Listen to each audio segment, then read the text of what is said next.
नमस्कार, आप देख रहे हैं श्रेष्ठ भारत और मैं हूं आपके साथ गायत्री। देश की संसद में महिला आरक्षण बिल पास हो गया है। इससे देश की तरक्की में अब और बेहतर तरीके से नारी सशक्तिकरण की भागीदारी बढ़ेगी। वहीं दूसरी तरफ चीन के हांगझो शहर में एशियन गेम्स में भारत की बेटियों का डंका बज रहा है, जिन्होंने 19वें एशियन गेम्स में 60 मेडल्स जीतकर देश का नाम रोशन कर दिया है। चीन में हो रही इस प्रतियोगिता में कुल 655 खिलाड़ी भाग ले रहे हैं, जिन पर दबदबा बनाते हुए अब तक हुए मुकाबलों में भारत ने 60 मेडल्स अपने नाम कर लिए हैं। हालांकि मेडल बोर्ड पर चीन सबसे पहले नंबर पर है, उसके बाद कोरिया और जापान के बाद भारत का नंबर आता है। लेकिन फिर भी अब तक हुए मुकाबले में देश की बेटी ने उम्दा प्रदर्शन करते हुए देश की ख्याति में 4 चांद लगाए हैं और देश का मान बढ़ाया है। तो चलिए अब बिना देर किए आपको मिलवाते हैं उन खिलाड़ियों से जिन्होंने चीनी जमीन पर विदेशी खिलाड़ियों के दांत खट्टे कर दिए हैं। सबसे पहले बात करते हैं निशानेबाजी में लोहा मनवाने वाली पंजाब की शेरनी सिफत कौर समरा की। 21 साल की सिफत कौर ने निशानेबाजी में 50 मीटर 3 पोजीशन राइफल के सिंगल कंपटीशन में देश को गोल्ड दिलाया है। पंजाब के फरीदकोट के किसान परिवार से आने वाली सिफत का ये 7वां इंटरनेशनल मेडल है। आपको बता दें, सिफत कौर ने अपनी मेडिकल की पढ़ाई को बीच में छोड़कर निशानेबाजी की प्रैक्टिस की और अब उनकी यही मेहनत देश को मेडल दिलाने में रंग लाई है। दूसरे नंबर पर बात करते हैं एक और किसान परिवार की बेटी नेहा ठाकुर की। नेहा ने एशियन गेम्स में महिला नौकायात स्पर्धा यानी कि विमेन सेलिंग कंपटीशन में भारत को सिल्वर मेडल दिलाया है। नेहा एमपी के देवास जिले के छोटे से गाँव की रहने वाली है। नेहा ने भोपाल के नेशनल सेलिंग स्कूल से ट्रेनिंग ली है। एक पेपर में छपी जानकारी के मुताबिक नेहा ठाकुर ने अपनी जीत के लिए सरकार और कोच के समर्थन के लिए शुक्रिया अदा किया है। नेहा ने कहा कि उनका सपना था कि वो एशियन गेम्स में देश का प्रतिनिधित्व करे। साथ ही नेहा ने दावा किया कि वो अगली बार देश को गोल्ड मेडल जरूर दिलवा कर रहेंगी। निशानेबाजी में ही 2 युवा शूटर पलक गुलिया और ईशा सिंह ने भी 10 मीटर एयर पिस्टल कंपटीशन में मेडल जीतकर अपना कमाल दिखाया। दोनों के दोनों युवा शूटर्स ने न सिर्फ सिंगल्स में बल्कि टीम कॉम्पिटिशन्स में भी जीत हासिल की। पलक और ईशा की शानदार जीत पर महामहिम द्रौपदी मुर्मू ने भी बधाई दी। पहलवानों की मिट्टी हरियाणा से ताल्लुक रखने वाली पलक गुलिया ने जीत के बाद कहा कि एशियन गेम्स से अच्छा प्रदर्शन वो ओलंपिक्स में करेंगी और अगले 6 महीने ओलंपिक्स के लिए खूब मेहनत करेंगी।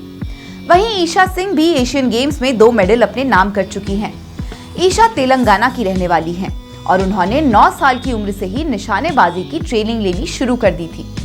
ईशा का कहना है कि गोली की पिस्टल की आवाज उनके कानों में संगीत की तरह बजती है और इस खेल में जिस तरह की हिम्मत की जरूरत होती है उससे उन्हें प्यार है।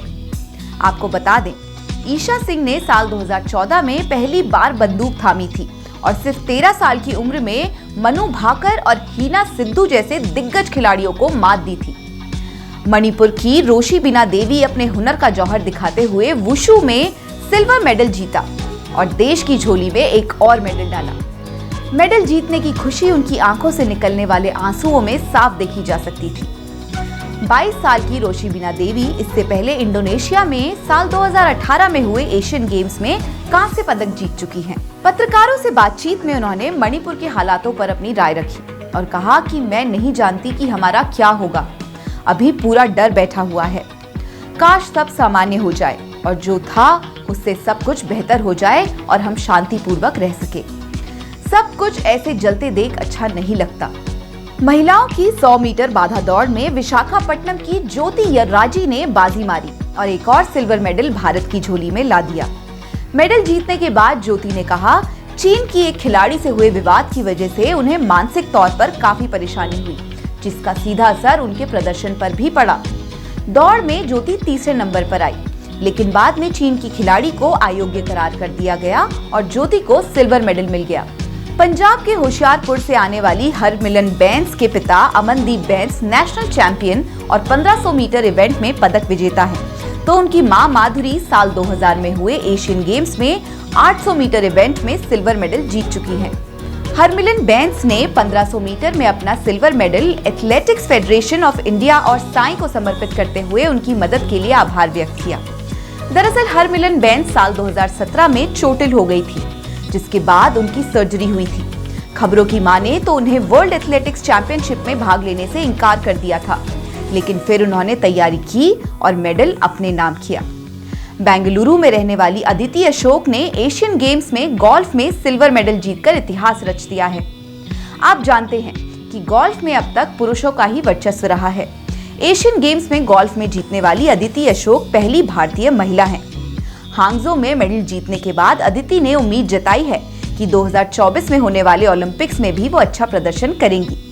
भारत की स्टार बॉक्सर और पिछले साल इस्तांबुल में वर्ल्ड चैंपियनशिप में गोल्ड मेडल जीतने वाली निखत जरीन ने एशियन गेम्स में भी अपना जलवा बरकरार रखा है और 50 किलो वर्ग में ब्रॉन्ज मेडल अपने नाम किया। इससे पहले दिल्ली में हुई विमेन्स वर्ल्ड बॉक्सिंग चैंपियनशिप में 50 किलो वर्ग में भी निखत ने गोल्ड मेडल अपने नाम कर लिया था। निजामाबाद से आने वाली निखत जरीन का सपना ओलंपिक खेलों में भी गोल्ड मेडल जीतने का है। तो दोस्तों, इस तरह हमने आपको देश की बुलंदियों पर पहुंचने वाली बेटियों से मिलवाया और बताया कि कैसे देश के कोने कोने से आई बेटियां आज विदेशों में भी देश का नाम के झंडे गाड़ रही हैं। हमें उम्मीद है आपको हमारी ये रिपोर्ट जरूर पसंद आई होगी। अभी के लिए बस इतना ही। देखते रहिए श्रेष्ठ भारत। जय हिंद। श्रेष्ठ भारत पर खबरों से जुड़े रहने के लिए चैनल को सब्सक्राइब करें, बेल आइकन दबाएं और देखते रहें श्रेष्ठ भारत।